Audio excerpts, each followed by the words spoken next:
Greetings to all our viewers, wherever you are watching from all over the globe. This is African Science and Tech Review channel. We thank you for patronizing us. In the last edition, the last episode, we looked at the interconnectedness of science, theology, and philosophy. And we went further to consider some of the human phenomena that are encountered from birth to death. And we use as our index, as our metric, the state of reasoning of human beings with respect to this phenomenon. We thus classify the phenomena into two. We said it could be subconscious, conscious phenomena. They could also be unconscious phenomena. And we said we could have used a three-pronged classification system. We could have said subconscious, conscious, and unconscious. But we decided to limit to two because we are trying to drive home some points, especially with respect to dream experience and the experience of death.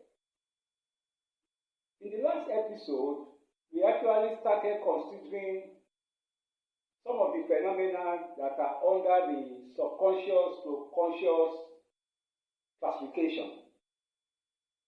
We went further, we looked through some of them, and we stopped by considering prayer. Actually, we are still giving glimpses of all these phenomena. We are still going to go in depth into the consideration of all of them as we go on in this channel.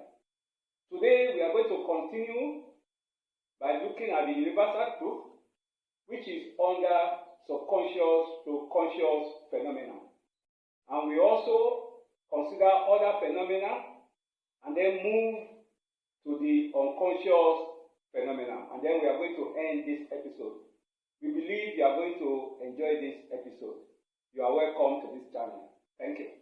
So the universal truth is an umbrella concept for everything we have been discussing and will be discussing in this channel. We are talking about universal truth. What truth that is independent of place of birth, is independent of geographical location, is independent of so many other things.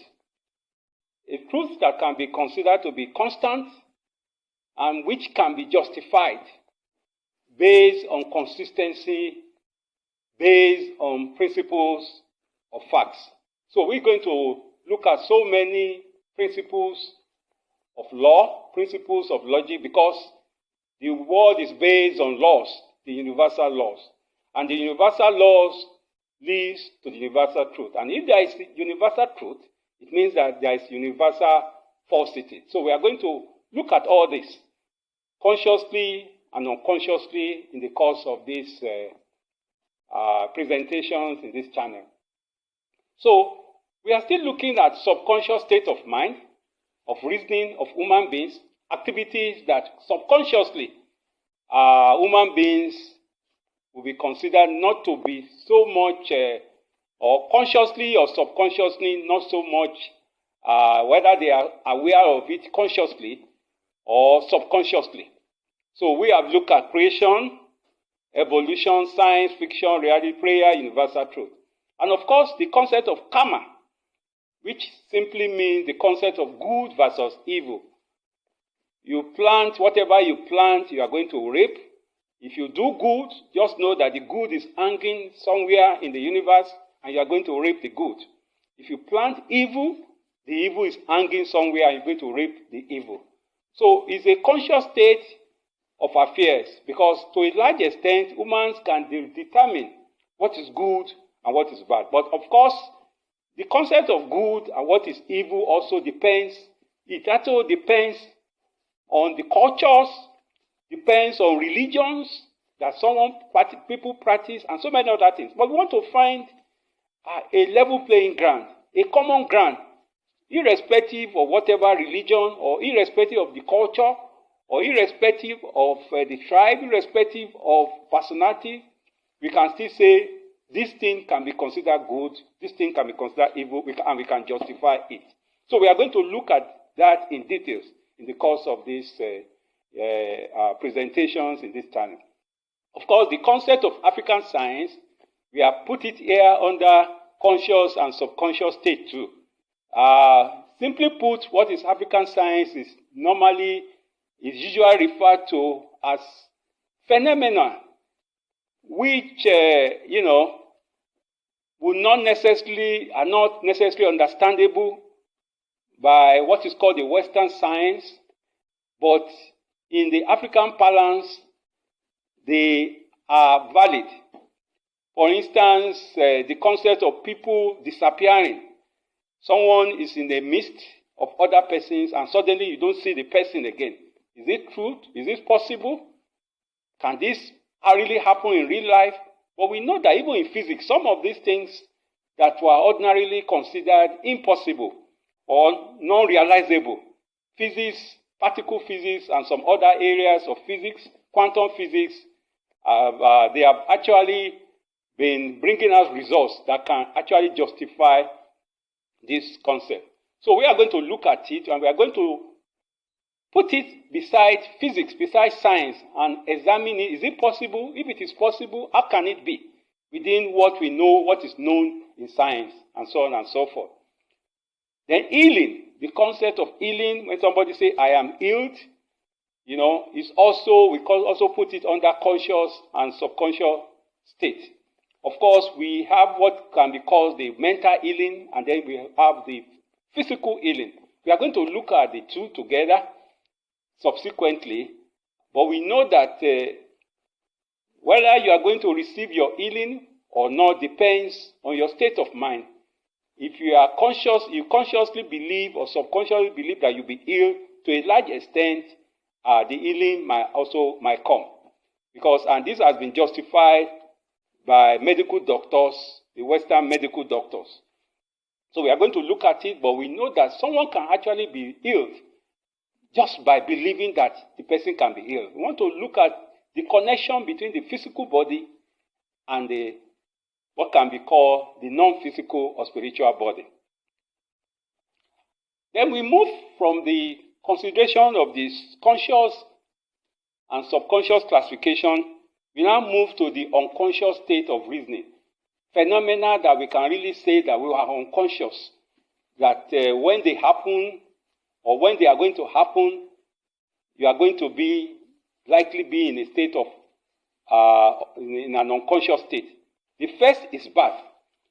No one actually knows or can really say that, well, the person is aware, he or she is aware of the time he or she was giving birth to. That is the physical birth.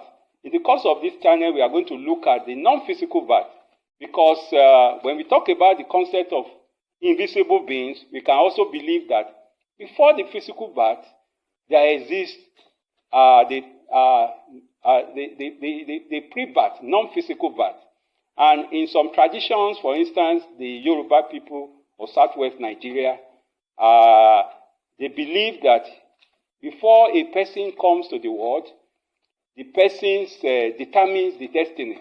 And the person could be said to be in a state in which you can say, they call it the concept of Ori.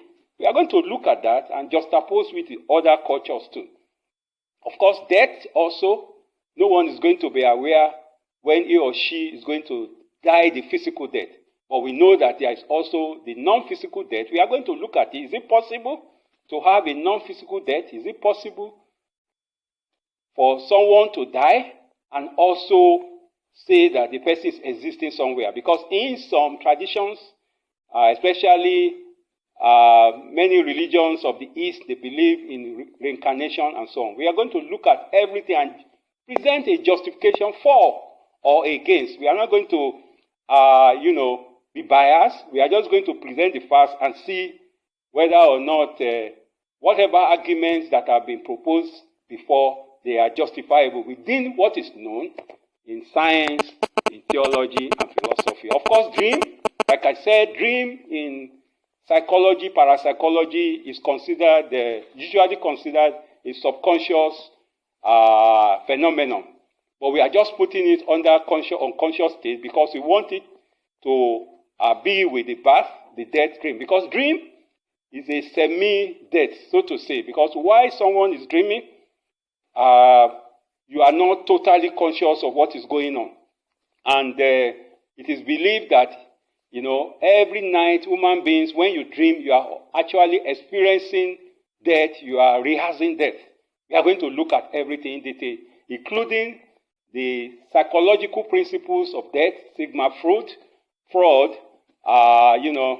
psychoanalysis, and so on and so forth. We are going to present not too technical language so that we can all see everything. And of course, to round it up, the unconscious state of reasoning, the concept of a supreme being, otherwise called God in many cultures, some call the being Allah, some atheists, agnostics, people who don't believe, they just say, well, they might just talk about a supreme being, someone somewhere. The philosophers might argue for and against the existence of a supreme being. We are going to look at the various arguments that philosophers are presented to examine whether a supreme being exists or not. Of course, like I said, this is an intellectual channel. We are not dabbling into any particular religion per se. We are just looking at the various religions with the consciousness of an African.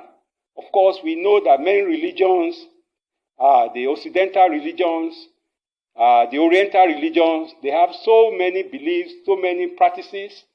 Some of them tend to go contrary to what many of the religions of the world, like Christianity and Islam, they believe. Sometimes we have some common beliefs. We are going to look at everything together, more like a comparative evaluation. And even the African concept, the Africans have some particular beliefs about the supreme beings too. So we are going to look at that. Of course, life after death. Is there anything called life after death? If there is, and if there is life after death, and there is a universe, then the place where the dead people reside must exist in this universe. Where is that place in the universe? How can we determine the universe, the particular place in the universe where the people who have died exist? Because if we say there is life after death, we say there is supreme being, we say there are invisible beings, they must be in this universe. And who says? They might even be in any portion of the universe. They might be in Nigeria, they might be in Ghana, they might the place where we regard where the people who have died, they might be in Europe, it might be in America, it might be in the Middle East, it might be in the Far East, it might be in Australia. How can we determine what are the principles or guidelines that can really help us? If you are saying that there is life after death, then there must be some particular places, some physical places around this universe where such persons exist. We are going to look at that from the intellectual point of view. And of course, the invisible beings, when you talk invisible beings, the supreme being is also an invisible being. Those who have died and are living, are believed to be living elsewhere, they are also invisible beings. So the spirits, demons, and some of the particles that human experience or declare or explain in religious books, they are also invisible beings. So we are going to look at all this in total and look at the justification for their existence. If you have enjoyed this video, kindly like, share, and subscribe. And also, kindly press the notification button so that when new editions are uploaded, you will be notified in real time. We welcome your comments on this episode and any of the previous and subsequent episodes. We want to say that as much as possible, we will try to reply your comments. We appreciate you for joining this channel. Thank you very much. If you have any particular topic that you want us to consider, please also feel free to share. We will look at it. But we want to assure you that there are several interesting videos that will be uploaded that concern us all as human beings, irrespective of where our location, our religion, our profession, our ethnic or racial background, and so on and so forth. Thank you very much.